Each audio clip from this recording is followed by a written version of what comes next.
Awesome. Yeah, we got a bunch of people on the call.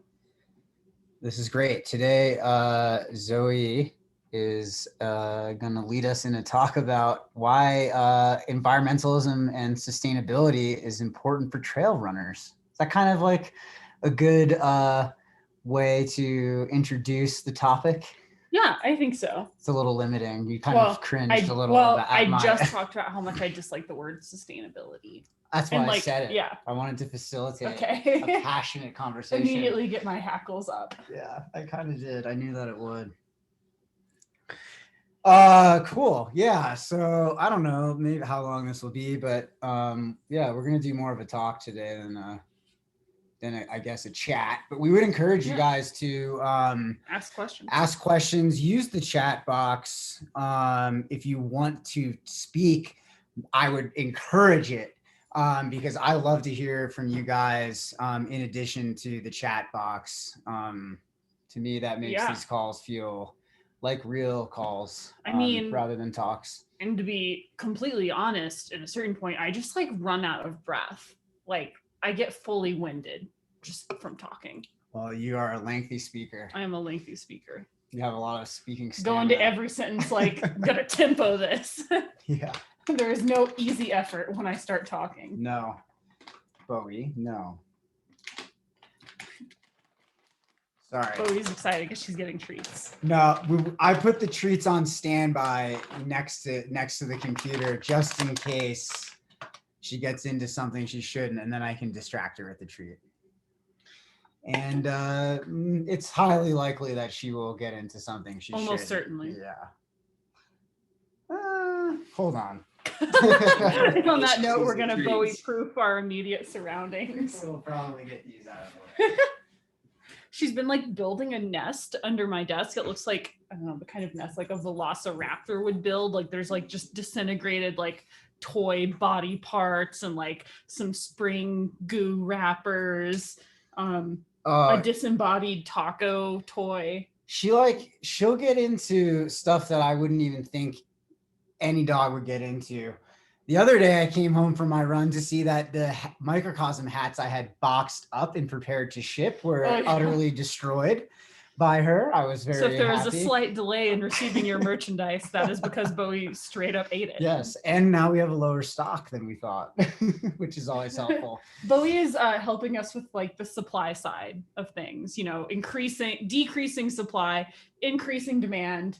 The value is going to go up. So the value of the hat. That's funny. All right, back on topic here. Well, should we go back? Should I take this a step back and mention sustainability again? Oh my gosh, sure. Yeah, let's do it. I would love to just hear about like why, like what does being an environmentalist like kind of mean to you? I feel like you like really embody that, embrace that. You talk about it so much, trail runner and in the magazine. So what does that mean to you, and why don't you like the word sustainability? It's not that I guess we'll just jump in right there. It's not that I dislike the word sustainability. I am just very much not a fan of sustainability and like environmentalism, environmental action, climate justice being used interchangeably, because sustainability, while a good thing, I think kind of erases the radical vision of like true environmentalism, which is that, the goal of sustainability is to kind of sustain. It's a harm reduction kind of mentality, where the radical reimagining of environmentalism is one that envisions people as genuinely good stewards of the land we live on, rather than just trying to minimize our harm on the land, trying to be like actually imagining ourselves in community with each other and in community with the land, and having at times even a positive impact, right? So it goes back to this idea that like we as like part of this environment, part of ecosystems, don't need to only view ourselves as being harmful or detrimental to the places we live in,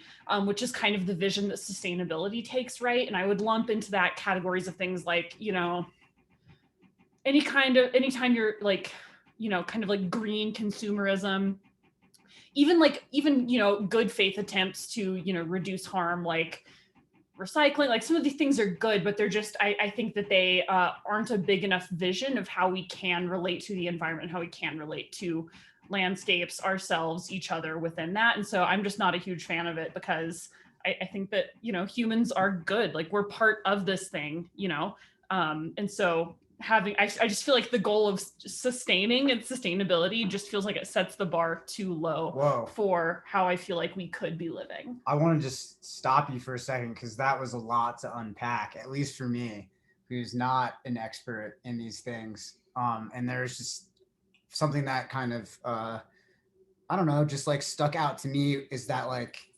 using like this view, the view of that we're part of the land, right? That we're not part of this. We're not this thing that, in addition to the land or the natural world, the species that live there, the habitat, whatever that is, we're not just this external thing that inflicts harm on the areas we live. The view that we are actually a part of that, and that we're connecting to that, and that maybe to have that perspective that you call the reimagining of the radical reimagining of environmentalism. I think that's what you said. And I remember you used this before in a podcast or something. I overheard you, but I'm so curious about like that.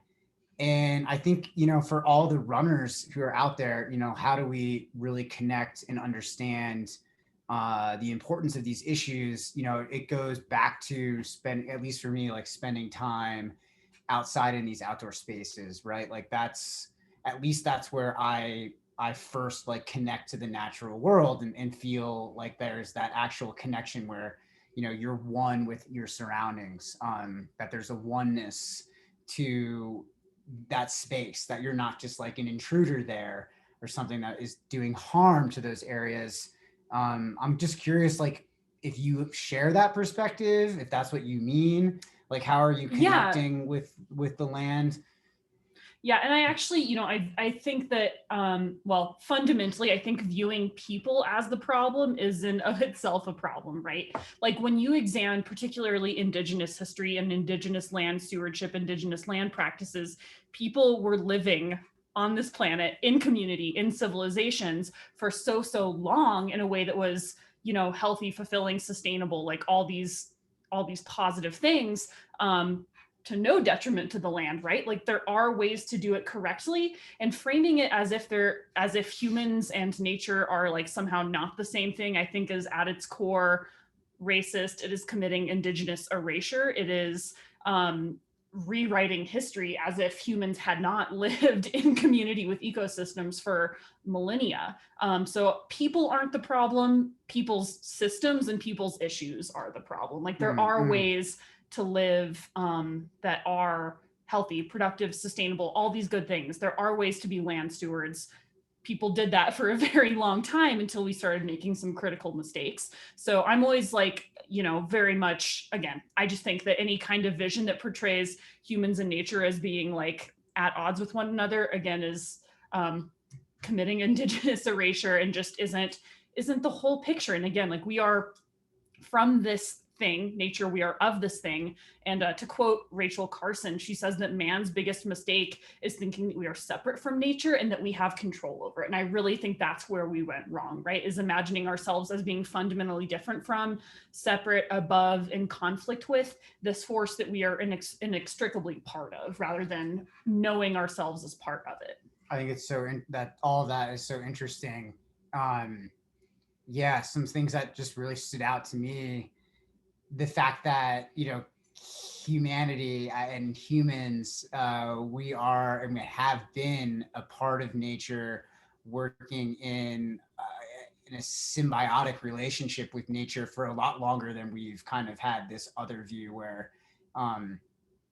technology can change everything. Technology can save us, allow us to continue to have this very like separate view of us and nature as two different entities. And that kind of, at least to me and in my understanding of history, is maybe something that developed, out of the Industrial Revolution and the tech revolution and things like that. I mean, most people would argue that agriculture in and of itself is a technology, right? But there are ways to have technology, have agriculture Mm-hmm. that, again, aren't antithetical to existing in a productive, healthy way with nature. Mm-hmm. It's, Yeah. you know, it's one of those things where like technology is neutral, humans neutral. It's kind of like what you do with it. Yeah, and I think, you know, another issue I have with like viewing people as being fundamentally part of the problem is that the reason I'm an environmentalist is because I love people, right? Like I think, you know, I originally got I originally became passionate about environmental issues because I was very into the outdoors and was spending a lot of time outside. I then began to realize that the reason I loved it was because it gave me an opportunity to connect with people, right? And like the deeper you get into environmental action and environmental movements, the more you begin to see that one of the biggest reasons to save our planet is because of the people that are on it. And like using it as a modality to connect with other people, to lift up other people, to be in community with other people. Again, like it's not just like lifting, you know, there's, I think, you know, a mistake that people make is prioritizing like this false sense of purity of spaces, like a kind of ahistorical view of what our relationship to the planet has been like, and deprioritizing the importance of human beings in this movement. So I'm an advocate for a very people-centric environmentalism. Like, you know, I got into it for the planet, but I stayed in it for the people. Yeah, wow. I feel like we have so many conversations here at home about that exact thing. Um, just the importance of these issues as it relates to the community as a whole, to people as a whole, and we see that there are groups of people who are already really suffering as a result of uh, the climate crisis and all of that, um, and that's just like I don't know, that makes me feel just very sad and kind of upset. Um, and I guess maybe with those feelings in mind, gosh, why should we care about this? I mean, it's easy to just like accept that reality and to just say this is the way it is. We can't fix this. Yeah, for sure. You know, it almost reminds me of I saw a tweet that went viral like a while back that was just like, I don't know how to explain to people that they should care about each other. And that's fundamentally like how I feel about environmental issues is that you know, I feel like I spend a lot of my career trying to just convince other humans that they should like care about each other, and that environmentalism is a really effective way of demonstrating care for other people. Like I very much grew up in a faith tradition that prioritized land stewardship and that prioritized community action. And I feel like even though I've migrated away from that religion or like faith tradition, I very much still really align like those values are still important to me, and that again environmental action is just the best way to live those out. Like, you know, if you just think about some of the hardest challenges that like actual people are facing today on this planet, so many of them are linked to environmental issues. Like even just looking at COVID, you know, one of the biggest risk factors for like having more severe COVID infections and dying of COVID was like what your exposure to different environmental toxins was. Like if you live in a more heavily polluted neighborhood, as a result, you will, as a result, be more likely to die of COVID. If you look even at like the incidence and occurrence of zoonotic diseases, like those are more likely to occur as climates warm. Like there are all like so many of the things that are challenges that we're facing today are tied to the singular issue. So it just feels like a really great nexus for like if you want to make a positive impact in this world, and it doesn't have to be like, you know, I don't, you know, I'm very much not a fan of like the hero narrative around environmentalism. Like in order for us to get anything done, we really need to dismantle any kind of storytelling that puts like one person or one action or one idea on a pedestal, and we need to join together to make these things actually happen. But I think, you know, again, like if you just love people like I love people, the being active in the environmental space is just the most effective way, in my opinion, that you can demonstrate genuine care and affection for fellow humans. Yeah, I mean, so much of what you just said just relates kind of even further back to what you were mentioning before. The in the history of humankind being so community oriented, much less individualistic. And I think sometimes with the rise of like hyper individualism, you kind of have that attitude where it's like, well, either my individual actions will make a difference, or I can just ignore these problems. And that, you know, obviously we don't feel like that will make a difference. You know, the collective action, you know, which that does make the greatest difference. And it definitely our belief that, uh, you know, we're much stronger together than we are separate, because, you know, we are part of the environment, we are part of the solution. When, you know, acting with the environment, not against it, or not trying to necessarily use you know, technology or something very specific to like fix a problem. Like, it's so multi-dimensional, the connection between all of those things, each layer to kind of some of the habitats that are being destroyed and all of that. It's so much deeper than just fixing one thing. Totally. Yeah, I guess, you know, we're all trail runners, right? So we're really We're like runners, or we're just like general runners. runners. We're outside, you Yeah. know, if we're running in a city park, or if we're running like out in our neighborhood, or you know, on the most remote trail you can find in Colorado. I think even at the smallest levels, we are really connecting with nature. And, you know, to me, I really feel that that connection is part of why I love the sport so much. Um, and protecting those spaces is inherently important in what we do, for those reasons, you know, to continue to try to maintain the beauty of those natural spaces, the integrity of the species that live there, and so much more than that.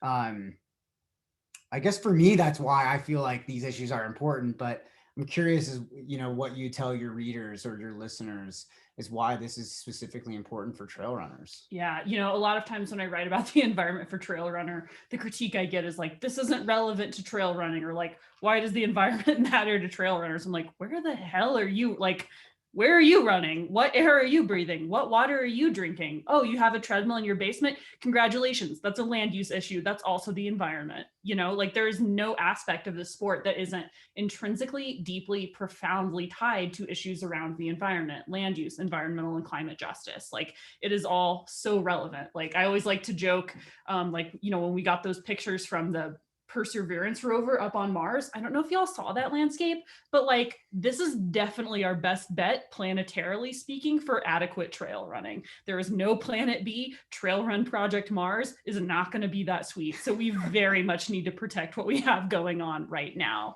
And I think, you know, for some people that are maybe insulated with like different layers of privilege, these issues can feel more or less relevant, right? And so, again, acknowledging that I do have a lot of privilege when it comes to talking about the subject, something that I really like to bring up that resonates well with Colorado audiences is that if you had to, you know, if you had to skip multiple days of training this summer because you could not go outside because you couldn't breathe in ash, that's an environmental issue.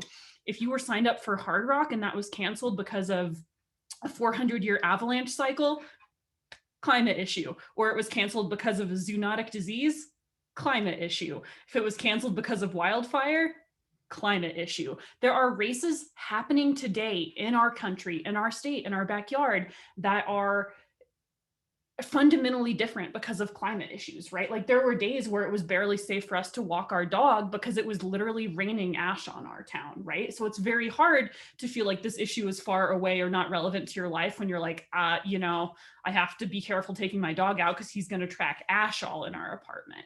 Or, you know, when we were trying to do our Microcosm group run in Boulder and we almost had to cancel it first because of fire smoke and then because of snow, which is an insane thing to happen in a 24-hour period. But that is the world that we live in, right? That's exactly what happened. That is right. crazy. So like, if you don't feel that the climate is relevant to you, then like you should have tried to come to our Microcosm group run and have been the people manning the Facebook page. Like, gosh, I hope that we don't make anyone sick because they run outside on a day where the AQI is like barely okay, you know, and we're trying to be like, well, will it be okay like in this canyon? Like, those are issues that are inextricably tied to, that's climate, right? Like, there is an incident, there's an increased frequency, and the size of wildfires in the West and Colorado specifically is absolutely fundamentally tied to issues around climate. So that's one reason that it feels very relevant to me. But, there's also all these other issues like, the way that the Trojan horse argument I always like to use with the trail runner audience is that like most people, particularly like really well-meaning white folks, love national parks. It's hard to argue. They're beautiful. Everyone loves a good national park, right? So public lands issues can be a really great way to introduce people to the argument of public land conservation and preservation. So my argument here is that the more land we set aside for uses like trail running and that we protect from resource extraction, whether that's, mining, fracking, drilling, like whatever that may mean, public lands in the US, like if public lands were their own country, they would be the 5th largest emitter of greenhouse gases on planet Earth. That is an insane amount of greenhouse gases coming out of land that we own and pay taxes for. How is that? Can you explain that a little bit more? How is that statistic possible? What's happening there? So, it's a combination of the resources that are being extracted, being burned off, and how much is burned in the extraction of those resources. So it's twofold.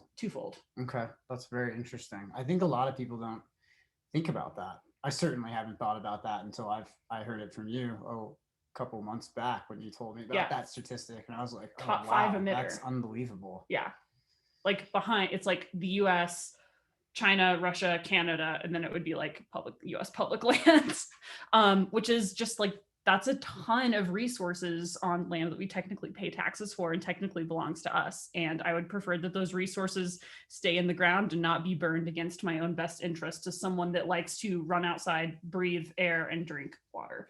And there are also water use issues with that as well, but it's more of a tangential thing. Yeah, I forgot where I was going with that. Other than that, typically, like, I find that a great way to harness the activist power of trail runners is to be like, let's set this land aside. Maybe we could put trails on it, but it has the ancillary benefit of keeping more fossil fuels in the ground, which we desperately need to do.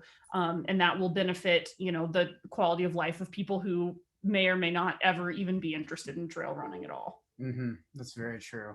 It's very true. And that action is really important. Gosh, here in Colorado, there's so much oscillation and variability to our climate. I think in the last 10 years living here, I've seen some just ridiculous things. And I know part of that is part of nature as well, but other things are very much a result of the climate crisis, particularly the fires that we had. Fires and avalanches are the biggest ones. Unprecedented avalanche seasons, which are getting worse and worse. I've lived in Colorado for 4 years. 2 of those years have been during 400-year avalanche cycles, and then 2 of them have been in historic fire seasons. So again, anecdotes do not data make, but being able to examine the odds that I would live through 2 400-year avalanche cycles are very slim. Like, that is clearly, that indicates that the data is not with us. Or the tides are changing against us. Well, yeah, essentially, like, the more energy there is in the atmosphere, the less stable climate patterns are going to be. And something that triggers avalanches is climatological instability, right? Like when you get rain on snow events, that's something that causes really bad, unstable snowpack. And so that's kind of like on the minute level what's going on there. So we have all these things happening. And yes, I think many of them can be indicative of a greater kind of climate crisis. But what can we do as a community or as individuals? Like, what can we do to not necessarily, I don't like to use the word save our planet, to use those words, but like, what can we do to make a change? Yeah, I think that's a much better frame, because like spoiler alert, nothing you do is going to save the planet. Just like you're only one person, don't put that pressure on yourself because it will just drive you nuts. But I think, reframing it to like, where can I have the most positive impact given the paradigms of my life? So, for me, a thing, and I try not to be very preachy about this because I understand, like, also as someone that has, suffered from restrictive eating patterns, but diet to me is a way that I'm able to live in a way that's in alignment with my climate values. So I've been vegetarian since I was 17. But I am a huge advocate for not forcing people to eat any certain way, but just being curious about how you can minimize your carbon footprint via reducing the intake of particularly beef is a big one. Like if you had to cut one thing out today to make a difference, that's a great option. Or just, being vegan before dinner is a great way to, kind of have your cake and eat it too. Have your carbon cake and eat it too. But, just being curious about how, again, you can better reflect your values through eating. And I choose to say that in a way where I don't want to give broad prescriptions or recommendations, because food and eating are very culturally, socially, politically, financially sensitive topics. And I am not an expert. I just know that it feels good to me to eat in a way that makes me feel closer to my community and my planet. And that I believe that can be different for everyone. But I am also not a fan of restriction, particularly for some people more than others. It's, been a thing that, like, TJ is very vegan and I'm very less vegan. And I just, again, just try to frame it in a way of like, every meal is an opportunity for me to practice my climate values. And that's just going to look different day to day. And I don't think you need to necessarily label it, because I think that can lead to an unhealthy, like, kind of perfectionist mentality. Life's hard enough already. Like, do you need to give up nachos forever and ever? Probably not. Just, again, figure out what matters to you and how you can reflect that in your daily eating. Another one is to minimize car and airplane travel. Something that we've just started doing is offsetting, we just had a conversation or implementing this now. I realized that I'm flying to my next race. Very excited. I looked up how much carbon that one flight would be emitting, and it was over 100% of like what every human on Earth should technically like be, like what your carbon budget would be should we remain neutral. I just, in that one flight, would be exceeding my yearly carbon budget. So sorry, the doorbell is ringing like crazy and it's very stressful because it's like right in my ear. So consider offsetting carbon for plane flights. I'm actually working with Ultra Sign Up, and we're making the announcement this week that we're going to integrate right into the platform a way for people to begin to offset a small amount of their carbon through that platform directly. I think you'd actually be surprised how affordable it is. Like offsetting my flight from Denver to Portland is only $17. And that's like with a gold standard carbon offset. That's like the same amount as a crappy Starbucks sandwich latte combo. So there are ways, like if you have the financial resources to fly to races, I would go out on a limb and say you likely are very close to also having the financial resources to offset the carbon footprint associated with you undertaking that activity. And that's a really great way to help kind of bring things into balance, also with the caveat that carbon offsets are an imperfect system, but it's better than doing nothing. And I think that like the heuristic I always use when engaging with climate action is, don't let perfect be the enemy of good. Follow the best advice out there and, just live life in accordance with your values without being crazy obsessive, or just don't go, I guess. Do what you can and what makes sense for you in the context of your life. So minimizing travel where you can, offsetting where else you can. Another thing that I'm working on is really pushing my company outside to offer corporate carbon offsets. Because again, it's like, it can be anywhere from like $20 for a domestic flight to like maybe 50 or more for an international flight. So I'm working with outside to be able to offer that for all employees, because it's really not a huge cost to the company. And it's a great way for them to be able to put their money where their mouths are and better embody their climate values when they send people flying all over for business reasons. So if you're someone that works at a company and you have any kind of influence or sway, or just are comfortable like me in sending annoying letters to people further up on the totem pole than you, bugging people to offer carbon offsets for business related travel is another great way to start. Another one, and I feel like this is one that gets really misunderstood by the community a lot, is having fewer children. And I always put that with like a big fat asterisk by it, because that is frequently an argument that has been leveraged by bad faith actors in the community to denigrate people with less access to healthcare resources or just financial resources generally. And so you'll see, like if you look at Project Drawdown online, which is a consortium of experts from all over the world, all kinds of different fields, they made a list of 300 discrete like basically ranked the 300 best things we could do as a global community to bring down our carbon footprint. And the third most effective was provide educational and economic opportunities for women. When you allow women equal opportunity in the workforce and in culture and society, they tend to have fewer children, and that reduces our global footprint. Has the ancillary benefit of being amazing for women all over the world. So I think that's a much more positive, like I really hate telling people, I just think it's very wrong to get involved in people's family planning, right? Like, let's offer them economic opportunities instead of denigrating them for living in a way that makes sense for what they're like, for their cultural values, right? Like, let's provide opportunity. Let's not take opportunity away. And that's kind of how I tend to frame it. I'm sorry, a very untimely delivery of a large piece of furniture. Oh, shoot. Right now, it's not supposed to be delivered. It's being delivered right now. Oh God. Fun fact, I ordered a dresser and it's here 18 hours early. So this could get really exciting in the background. So, I'm just gonna put it here and then we can deal with it afterwards. oh, wow, this is about to be so exciting. Well, now I'm flustered. That's okay. It happens. It's life. Cool. Yeah, I don't know. Carbon offsets are kind of my latest thing, just because it's pretty easy for people. I was a little bit alarmed at the fact that 60%, you get 60% of one ton of carbon a year. That's like the amount that one person is supposed to consume in order to maintain the status quo. Right. Well, yeah. And then like one flight to Seattle is like, it's my full budget for a year. It's like 1.5 tons yeah. carbon emissions. Yeah.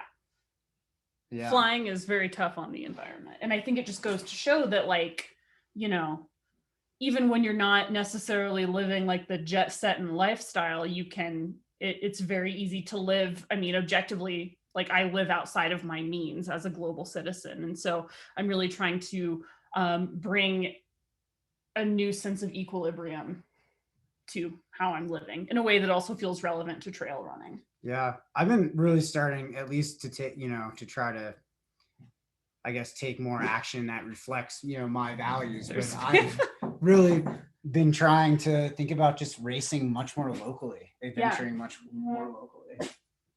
Yeah, adventuring locally is a really big one. Something else that I think is kind of pivoting off that, I think something else that people tend to misunderstand about this is that you have to be like a superhero to be engaged, right? Like, you have to literally be Greta Thunberg and like rock hemp pants day in, day out and sail to all your business meetings in order to live in a way that aligns with your values. While like that would be amazing, and I wish I had a solar powered yacht to take to all of my races, that's not practical for the life that I want to live. I'm just so glad that so many people get to hear this impassioned speech. And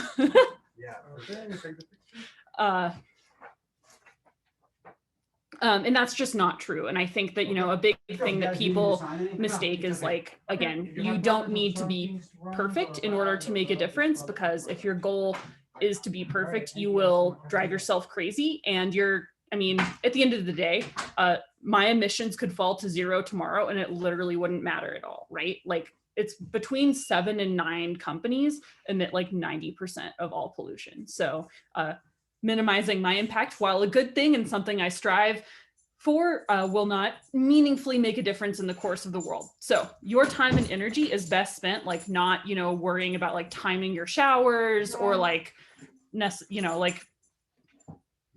skipping washing dishes or anything. Your time and energy is best spent leveraging your individual voice for larger systemic action. And so I say this all the time, but the biggest difference you can make is just like voting. If you're a US citizen, like that is the single biggest thing you can do in between time. And like, that means like vote for who's on your city council, right? Like vote for county commissioners. Like every time you get an opportunity, really invest in finding out like which politicians on that ballot are embodying your climate values. And there's a lot of really amazing resources out there to make sure that you're educated and able to vote in a way that aligns with what you want to see out of your elected individuals. Another big one, like I said, like, you know, offsetting my flights for my races, great. Does it matter that much in the grand scheme of things? Hell no. Does making sure Ultra Signup provides that as a built-in service to all runners make a difference? That's like meaningful change, right? Like me offsetting the cost of my flights for outside, not going to make a difference. Pushing my employer to implement a service that empowers other people to do that, that's where the actual difference is, right? Like one flight doesn't matter. Like the more I can push other people to realizing that, like if they implement that same change in their own lives, that's the action that really, really matters. So trying to leverage whatever influence I have in my life and that you guys have in your lives to implement these changes in the spheres that are most relevant to you, whether that's like in talking with your kids and talking with the people you employ, the people you're employed by. Another thing that TJ and I have gotten kind of nerdily into is divestment. TJ recently partnered with the Bank of the West, which is one of the few financial institutions that has a transparent climate values statement on their website, because for most people, when your money is in a bank, it doesn't just sit there. The bank loans it out to different projects. I know that I would be very upset if my hard-earned money was being leveraged against me to drill in the Arctic. So make sure that your money is actually in a place where it's being leveraged for land and environmental stewardship instead of being used to like drill in polar bear habitat, which is the thing that happens. I just, because I had to go out there, but did you, something that I thought was interesting was explaining, you know, what the carbon offsets actually were, and when you try to offset your carbon, what's actually happening there? Yeah, so what's really happening is basically you calculate how much carbon your action is emitting. You then find the equal and opposite removal or like non-emission of that same carbon. So some projects include, so like really, this is just like a 30,000 foot view. Let's say there's a farmer who's like maybe gonna just burn down some trees in the rainforest to clear ground for cattle. Instead of having him do that, you pay him to keep those trees in the ground, therefore taking carbon out of the air and not releasing more via the burning of trees. So you use your money to make sure to have a positive carbon benefit. Other ones can be like protecting peat bogs, mangrove forests, giving, like in countries that use more like rudimentary cook stoves, some cook stoves are more climate friendly than others. So distributing more carbon friendly cook stoves is one carbon offset that you can get. But yeah, there's a lot of different ways to do it. So essentially you're giving an equal amount of money that's equal to the amount of carbon that your action's emitting to a company that works to, I like the example of like paying a farmer to not, you know, clear cut his forest. I find like, I think that one, at least for me, is like very impactful, especially in the way that it relates back to the food choices we make, which you know, a lot of the degradation to natural lands is done, the majority of which is done because for animal agriculture and those purposes.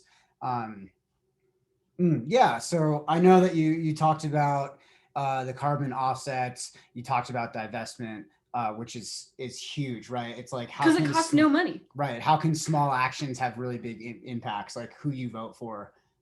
Very small action, but has really big impacts. Divestment is just absolutely vital.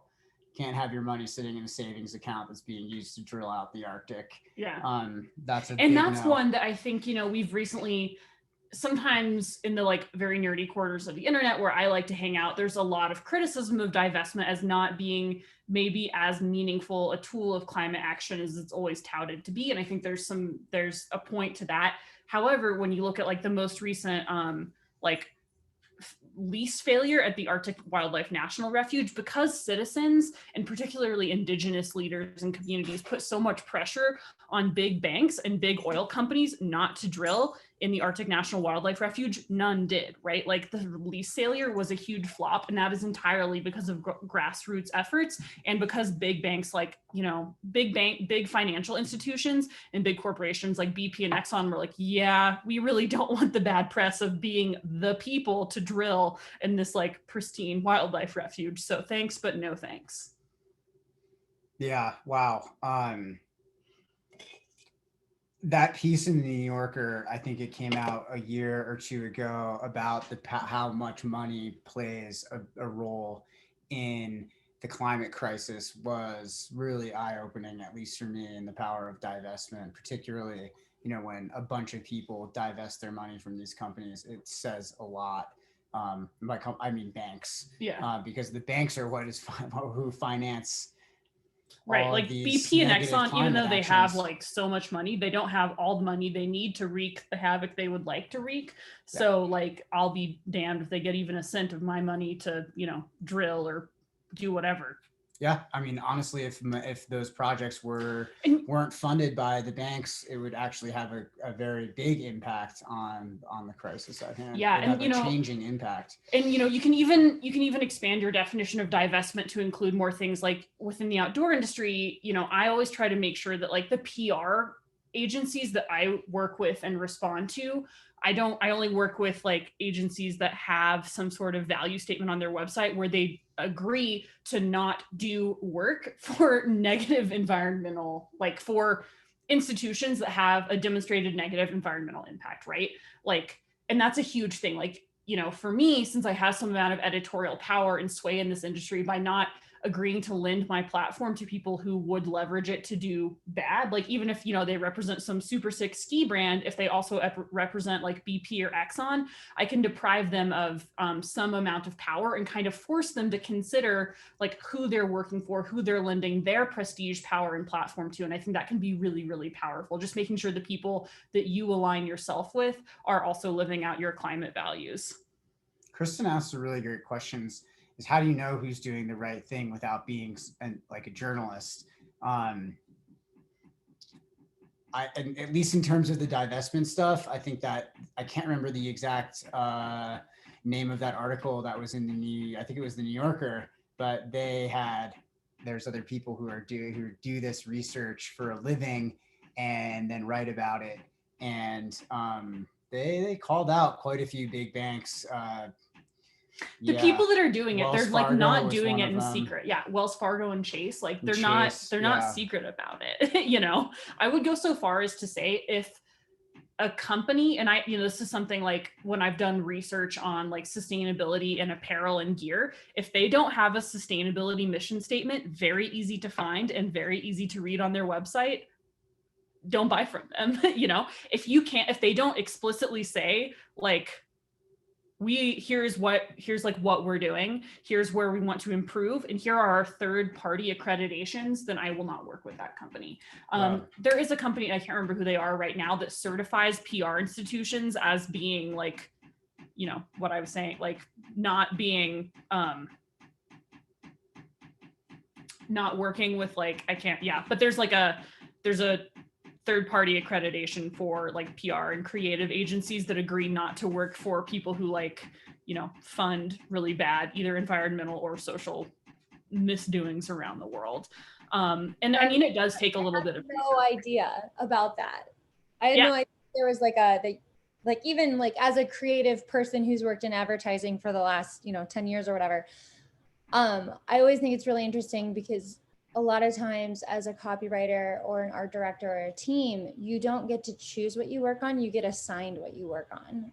And so I think it's really cool that a lot of people, it's cool for me to learn that people are saying no and turning down these companies who are asking for advertising, regardless of how much they're paying for it. Because I know a couple of years ago when I was in Boulder, I was offered a position at an advertising agency. And I almost took it, but then I went in for the final, like, you know, interview session, and they told me that I'd be working on the Monsanto account, and they offered a ridiculous amount of money, but like no amount of money would have sat right with me. because of what it was. So like, I've always just felt crazy, you know, for being like, no, I'm not going to take X number of dollars per year to work on Monsanto and like, you know, try to convince people that Roundup was a good idea. So it's really refreshing to hear that there are ways you can find out, and there are people who will say no to working with for sure. And I think, you know, it's been really, I mean, it was effective because like even BP, they used to contract with an outside company, but then like no company wanted to work with them because they were like, yeah, you need to quit literally just dumping oil in our ocean. Like all, like you need to quit having, like not just dumping oil, you need to stop producing oil spills. Like that's a very challenging PR mess to clean up. And like, you know, essentially it just made that job so hard and so undoable that they like, it's very hard for them to actually find like creative people to work with them. Just because a lot of people in that industry have just decided to not even go there with it. But, you know, I think again, like my, you know, the big caveat with that is that if it always falls to like, you know, the young millennial woman on staff to bring up these issues, like the person, if the person with the least amount of power in the room is the one who's like actually putting their career, their income, their, you know, their rent check on the line, that is wrong. If you're the person in the room that has more power, it is absolutely your responsibility to do this work. If you're the person who signs paychecks, it is your responsibility to do this work. Because like so often, you know, it falls to the person at the bottom of the totem pole who has the most to lose to bring these issues up. And I think that that's just a result of a lot of things, but yeah. Very much so, which maybe we shouldn't dive down that rabbit hole today, but anyway, power dynamics in the workplace in 8 minutes. Right, like in the last 10 minutes, dive into that. We had some other really good questions to touch on too. But since I don't know, we're kind of running towards the end of our time.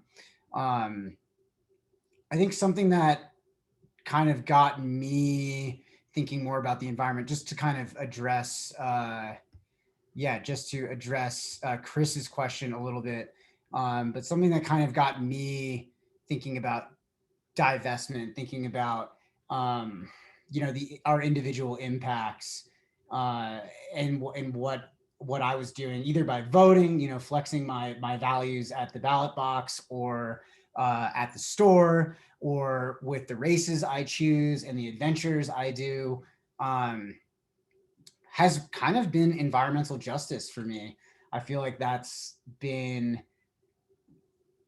and because we can take this back to how we started this conversation when we're talking about communities and the interconnectedness of all of us in nature, not viewing us as separate from nature, but as the same. I think we start to realize the interconnectedness of like some of these greater social issues and the environment, and how the issues with the climate crisis are really negatively impacting very specific groups of people, and wanting to have a more positive impact on that. That's, you know, having an environment, you know, looking at things through the lens of an environmentalist has really allowed me, I think, to, I don't know, to have play a role in that. And I know, Zoe, you do such a better job of explaining how environmental justice plays into that, but I would just, you know, if you could give everybody a little bit of a rundown on that.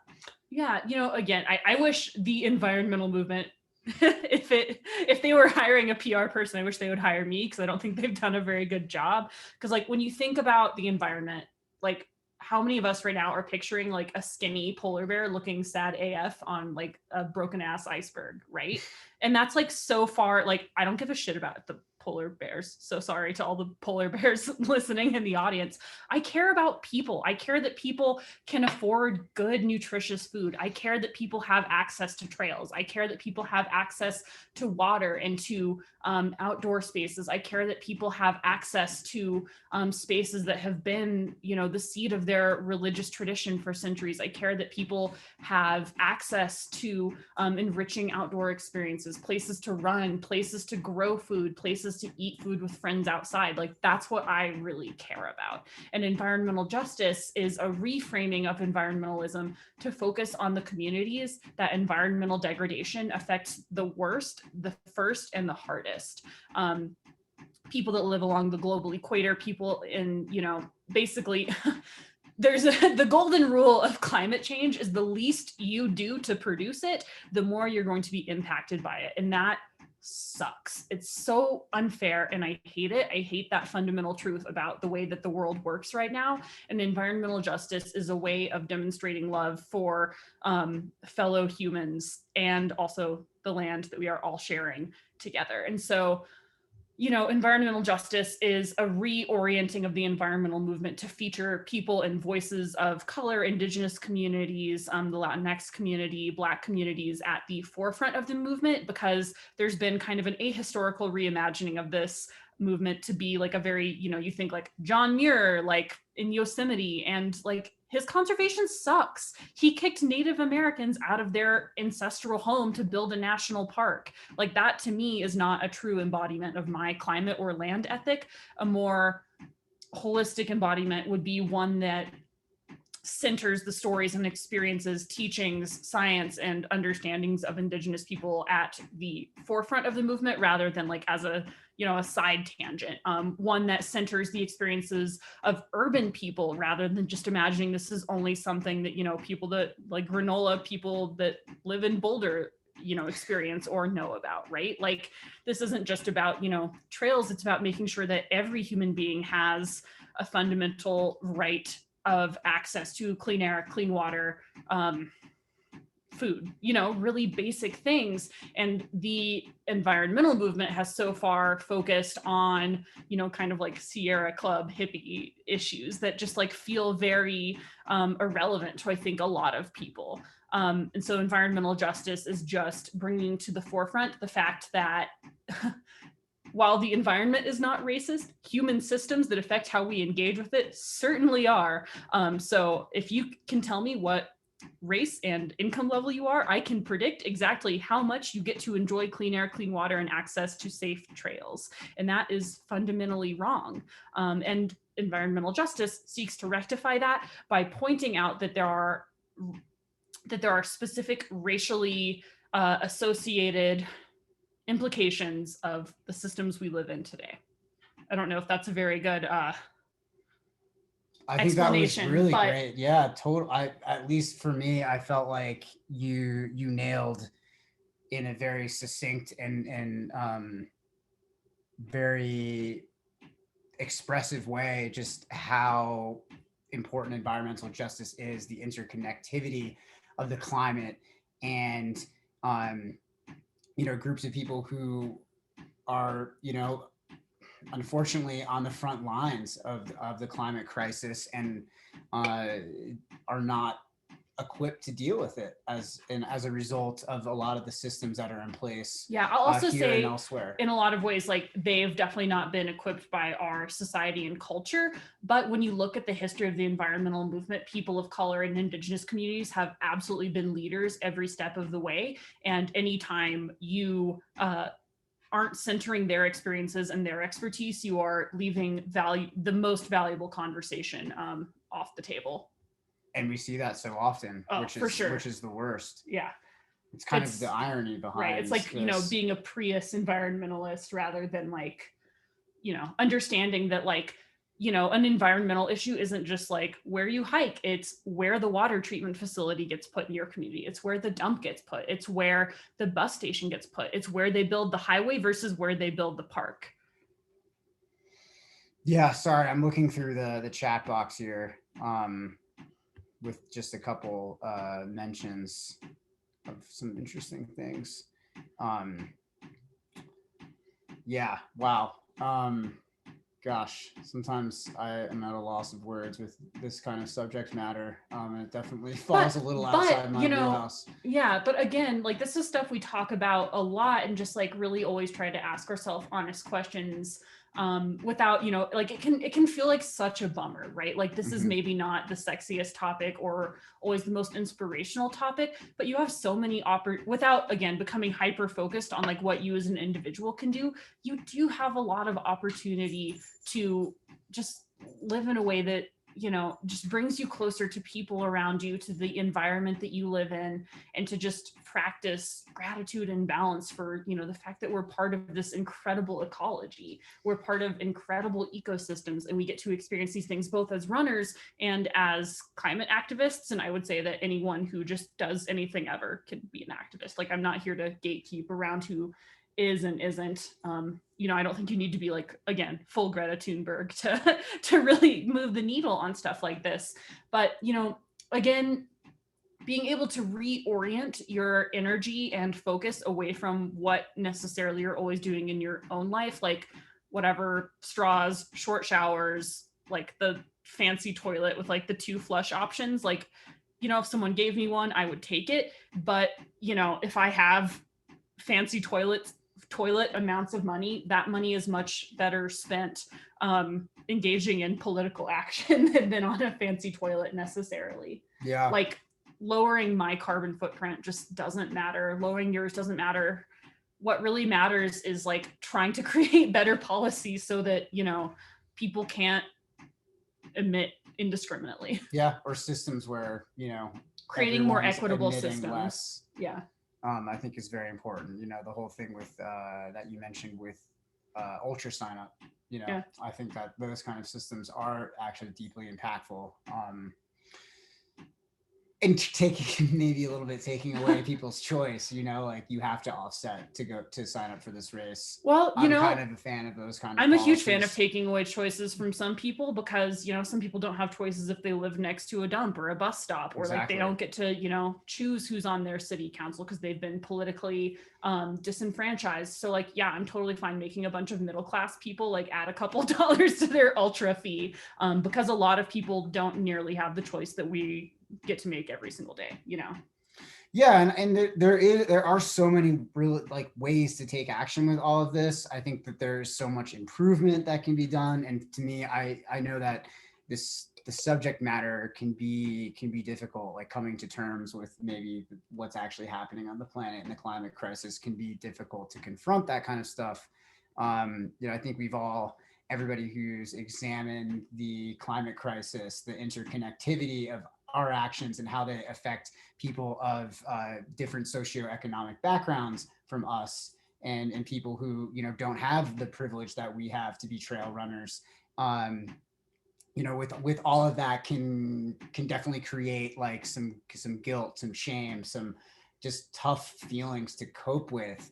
And something that really helped me is to see like, wow, these are all the ways that, you know, your actions can make a difference. If it's via the voting box, what you eat, where you invest your money, you know, and even smaller, it's like, where is my savings account kept? You know, just at the very basic level, all that room for improvement and more, I find that to be empowering. Like that's all the ways that you can make a difference. Yeah. And get your friends involved. And the more people that are doing it, obviously, as we've discussed, you know, the community aspect of this is what is most important, right? Because if one person's doing it, that doesn't do much at all. It Right. doesn't If do it's anything. just me offsetting the carbon footprint of my race flights, like that doesn't matter. But if everybody did that, you know, that would make a difference. I know that's something that we do in our household, especially when it comes to trail racing. And yes, that comes from a place of privilege and having the ability to spend some extra money to offset that. But another thing is we could not travel to race, and it's definitely something that we discuss all the time. And it's something that you should be discussing in your households as well. And considering, you know, those choices and being, I think, a role model for others so that they can make similar choices as well if they have the opportunity and the privilege and all of that. Totally. And like, you know, social media, I think sometimes gets a bad rap. But if you're able to harness it in a way that instigates positive change in other people's lives, like, again, if you offset the carbon associated with a trail running flight, that's awesome. If you can peer pressure like 4 more friends into doing it, even better. Yeah. Like there's a reason that we always put tasty looking vegan food on the gram, you know? You don't see the B-sides of veganism. You see the good stuff. The really good stuff. Yeah.